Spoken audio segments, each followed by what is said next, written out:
Hey everybody, it's Jason from the Texas Gun Vault 2, and once again we're back out here in the garage for another upcoming projects video. Today is Friday, and I'm on my summer schedule when it comes to my day job as teaching, and so I have Fridays off. It's how I kind of scheduled everything, which allows me over the summer to catch up on all of the, what I refer to as Texas gun vaulting. I know I've kind of turned it into a verb. And essentially that is all the behind the scenes stuff to keep the channel going. Things like editing, filming, and then going to meet people that lend firearms to the channel, pick things up, drop things off, go get things for product reviews, catch up on emails and social media stuff, all that kind of thing. So it's kind of like a work day for me. And I really hope to kind of set the channel up for a lot more over the summer. I'm hoping to actually get because people have been asking for it. I don't know why. They've been asking for the merchandise store to come back. A long time ago, when I had my older channel, before YouTube nuked it and took it down, I had a little merchandise store. And I had some t-shirts with my logo on it, and I think I may want to bring that back. And also, I want to see if I can do some like unique designs. I'll talk to one of my sons who's kind of a graphic designer and figure out what I can put in there if people really want it. It will just take me a little bit of time, and that's kind of like one of my long-term summer projects. So hopefully maybe by the end of July, August, I'll have something in the works. But let's talk about the guns I was able to pick up today. I dropped off, actually I saw two of my good friends. Jack number 1, I returned his Smith & Wesson 380 Easy M&P, which actually is his wife's pistol, which I absolutely loved. I love that gun. That gun shot so well.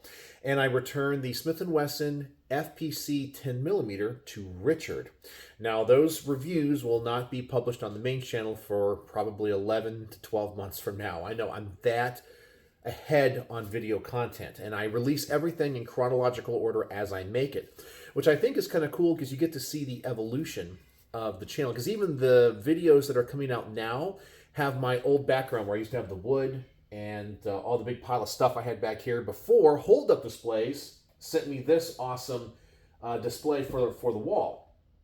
And with the exception of product reviews, which I do have one coming out tomorrow, you get to see the evolution of the channel, and everything is filmed in chronological order. But I dropped off, I said that Smith & Wesson to Jack, and he had two things for me, which was kind of a surprise because I think I've shot his entire collection. And we have two firearms that I'm really excited about reviewing. Let's start off with the one that interests me the most. You guys know I have reviewed quite a few 2011 style pistols. And these guns can range anywhere from, a few $1,000s to almost 10 grand, depending on the manufacturer. And these are like real hot right now. You have so many companies making them. I mentioned that in my last video where I talked about oversaturation of the 2011 market. Well, we have another company making 2011 pistols. And this is one many of you guys might not have heard about. This is Girsan, or Girsan. I'm not really sure how to pronounce it correctly. I always say Girsan.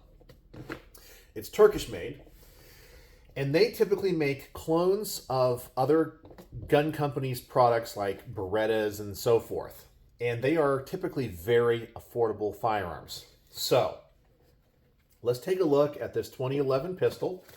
Let's take a look at what, here, let me take the receipt out of it. And of course we get the owner's manual, some other stuff, and this is the package it comes in. Now, is this going to be as nice as a Cabot or an Infinity packaging? No, it's not. It's a kind of a basic gun box. So let's take a look here at the pistol. And of course, for all the safety sallies out there, let's clear the firearm, show it is empty. All right, so here we go. There it is. Now, I have reviewed 2011 pistols that look just like this, that cost around 10 grand. So how much do you think this guy costs? Now, I try to always future-proof my videos, because when I have in the past mentioned the current MSRP or price on things, at the time that I film a video, when people see that 3, 4, 5 years later, they're like, "You're an idiot. That's not the price that they are." I'm like, "Oh my God, look at when the video was released." So I try to future-proof the videos. But as I am filming this in 2025, it is my understanding that you can pick one of these up for like $750. Yeah. So you have 2011s out there that are literally 10 times this cost. But this is a $750 2011. That's pretty impressive if you're looking to kind of dip your toe into a 2011 pistol to find out, do I like it or not, but are kind of scared to drop, the bigger bucks. So I really want to do a side-by-side comparison with this. In fact, I texted D, you guys know his amazing collection, and I just finished some reviews of some 2011 pistols of his I have in.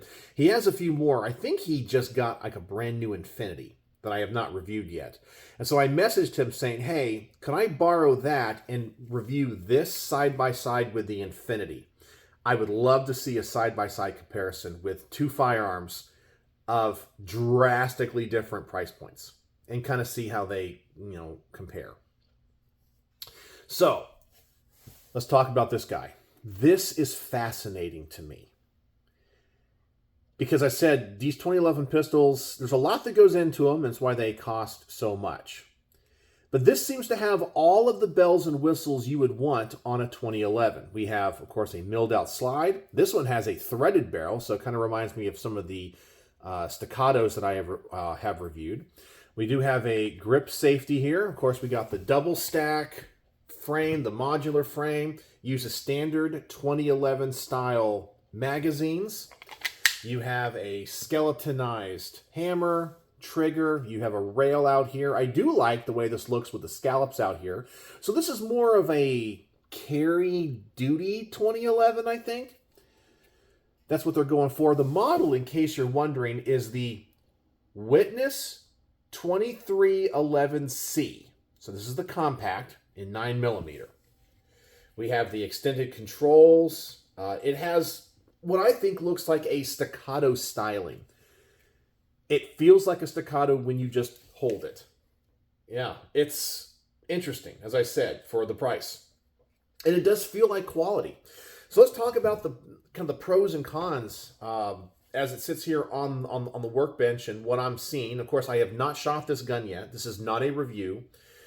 This is just literally, I pulled into the garage here, got the box out of the car, and turned on my camera. The finish of this gun is really nice for what it is. I would say it's close to being on par to the kind of entry-level staccatos. I don't see any real machine marks or problems with it. I do see the injection molding kind of marks that you would normally see because this grip module is going to be polymer, but it's not unattractive. It has good grip texturing to it. Not too aggressive, but you're going to get a nice purchase on it. Checkering on the front and back. So, finish is good. Let's talk about how the gun kind of feels when it comes to all the springs and things. The grip safety seems to be sprung a little bit hard. It's like real stiff. I love grip safeties on 2011s, but I like them where you don't have to kind of feel like you have to hold the grip too hard. It's not bad. I don't think it's going to get in the way. It's very firm, but some of them are just real light. And I think I prefer the lighter feel on that.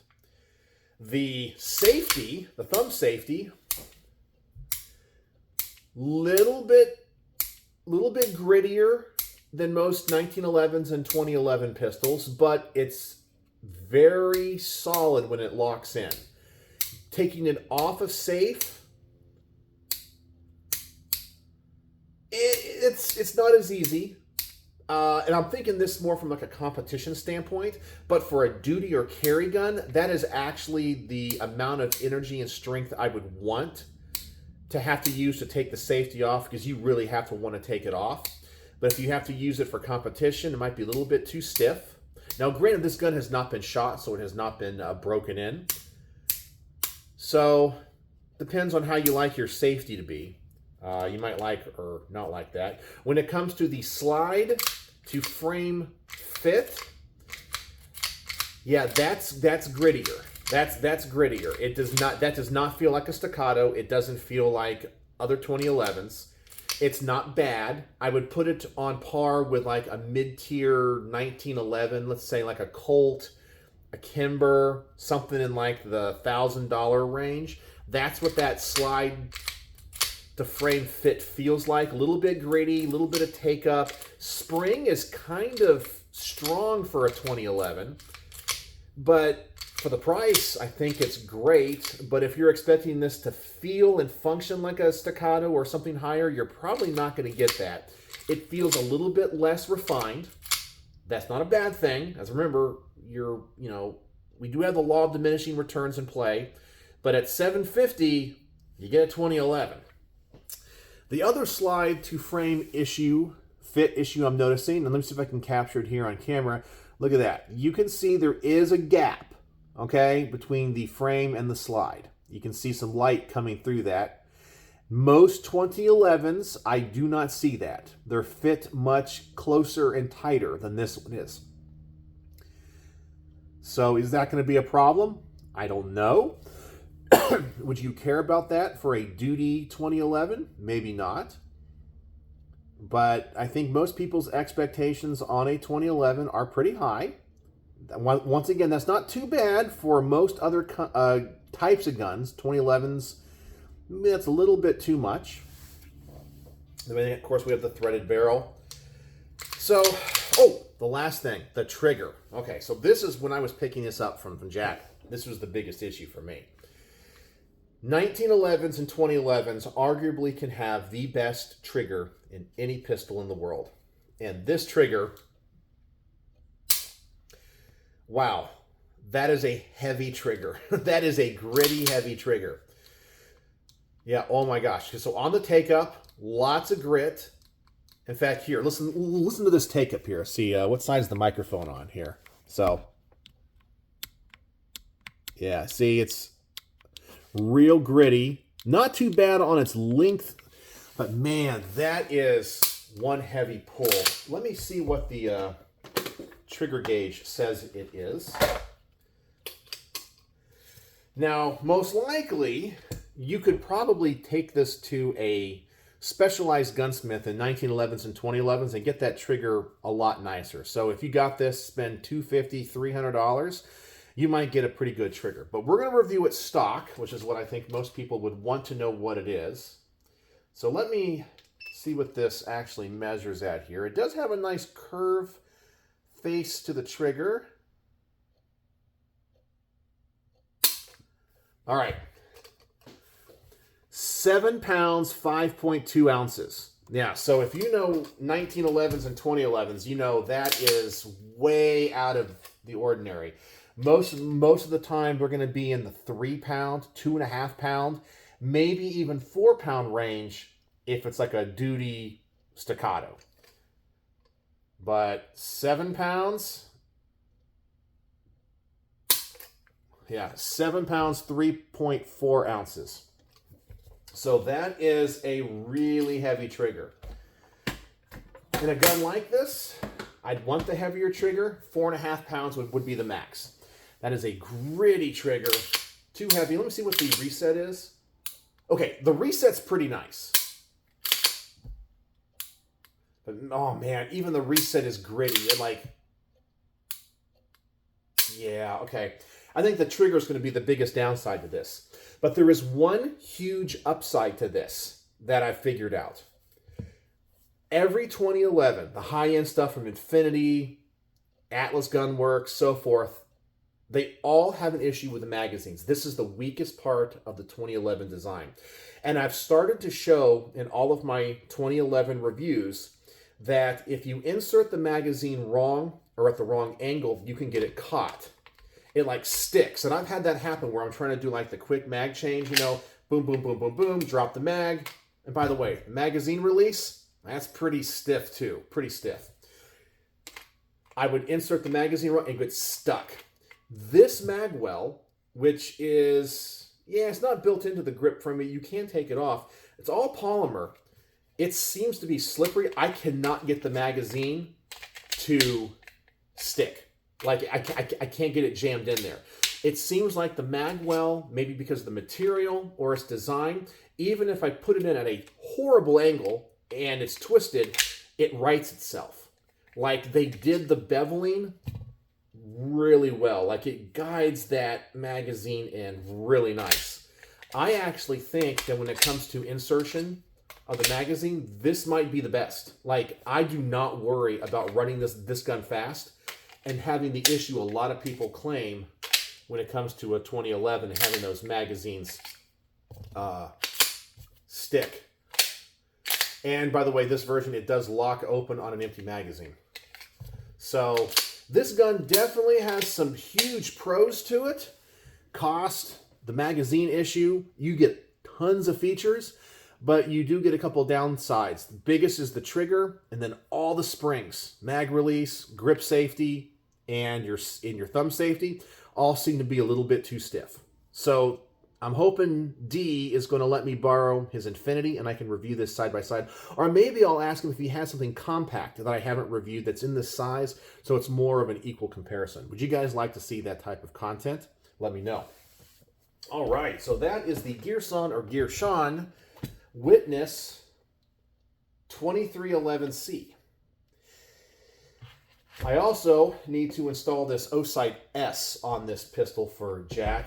He said he wanted to mount it to there, so I said, hey, while I have it in for review, I'll be happy to mount it for you. All right, that's that one. The next one is a Smith & Wesson revolver. Some of you guys like my revolver reviews, some of you do not, but take a look at this beauty right here. This is the Smith & Wesson 686-3 357 Magnum Pro Series. Now, Jack told me, now I don't follow the revolver world that much. He says they have a revolver that looks like this now, but it's not the same. I don't know if the Pro Series came out before the custom shop or what. I need to do some research on it. But this was kind of like one of the top of the line performance versions of the 686 for a while. And being a -3, not really sure what that entails. I think it's a -3. Man, my eyes are going bad. It's either a -3 or a -5. I think it's a 3. 4-inch barrel. But man, is that a beautiful gun? And the story on this is he got it used, but the person that bought it never fired it. Because if you look inside, I mean, there is not a mark on it. This gun was bought, put up in a safe, never used, and he also has the rubber grips. So I kind of feel like I need to do my initial thoughts with the supplied wood grips and the Hogue rubber grips. I love the way these grips look. Absolutely love the way these grips look. I know this one's going to feel a little bit better. So I might have to do both. I'll probably go to the range, shoot both, probably do the review with this, and then film the garage portion with these, because it definitely looks better. But we'll see. So this version is the 6-shot, not the 7-shot. It's not the 686 Plus. I love the way that underlug looks. Love the way that barrel profile is with that flat face. Man, that is a gorgeous, gorgeous gun. It does have the infamous Hillary hole safety, which I wish Smith & Wesson would get rid of. On this side over here, it does say Pro Series underneath the cylinder. So this isn't a custom shop or a performance center one. But I'm excited about this one. I'm really excited about this one. And the trigger on this one feels so good. Speaking of triggers, I released my Colt Anaconda video yesterday, which is in 44 Magnum. And I had some bozo in there saying, I can't believe you're dry firing that. You're an idiot. You're damaging the firing pin. All of these modern revolvers have a transfer bar. These are safe to dry fire. So you don't have to have snap caps in them. It's not like the old Smith & Wessons and the old Colts where you actually have the firing pin built into the hammer. So if you want to test it out, and by the way, that is a pretty darn good, smooth double action pull.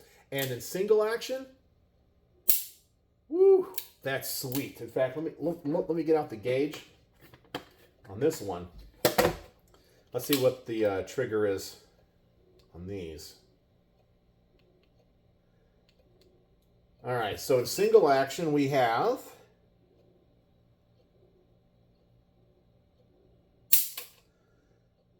oh, that seems heavier than what it feels like. It says 3 pounds, 15.5 ounces. No, that feels lighter than that. That feels lighter. Let's try that again.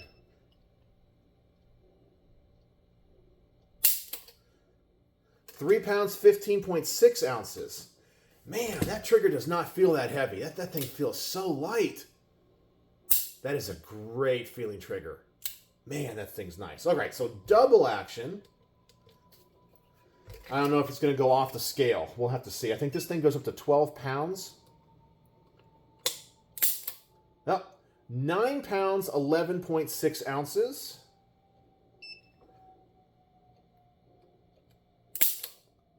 £9, 2.1 ounces. So not super heavy on the double action side. So that's an interesting result on that. So that will go into the queue as well. So we will review this in 38 Special and 357 Magnum. So that's all the upcoming projects I have for you. I still got a bunch of other guns I have to review. Got some rifles. In fact, I think I'm going to go to the range tonight. So you might get a first impressions video as well. I have the Noveski Ghetto Blaster in 5.56 and a suppressor that I need to review. So anyway, let me know your thoughts on either the Girsan 2011. What do you think about price, the law of diminishing returns, its features? Are you guys even familiar with that firearm? And what do you think of this beautiful Smith & Wesson 686-3 Pro Series? This is going to be awesome too. So Jack, you have lent some amazing guns for me to review. I'm really excited about these. These are awesome. Some guns, when I get in for a review, I'm kind of like, I'll do it, you know. Like if I get those short-barreled, 308s and things that D has. Might not be my cup of tea, but I will review any gun, and I will review it to the best of my ability as fairly as I can on my channel. But then there's some guns that come into the channel that I just want to know about and shoot. Like this Girsan. I'm not interested in it because it's, special or fancy. I'm interested in it because it's a firearm that has all the features of a gun that's 10 times the price, in a platform that's 10 times the price, for something that would be kind of entry level for the average gun person. Although, obviously, we have a few downsides like the trigger and the springs. But that might break in, or it might not really affect how the gun shoots. We'll just have to see. I love learning. So I'm not a shill or a hater of any company. I am not. I want every gun that I review to perform well. But I'm more fascinated by learning. And this is going to be a learning experience for me. I'm so excited to see how this thing shoots. It could shoot like a piece of junk. It could fall apart at the range. It could be like minute of barn door when I shoot it at 25 yards.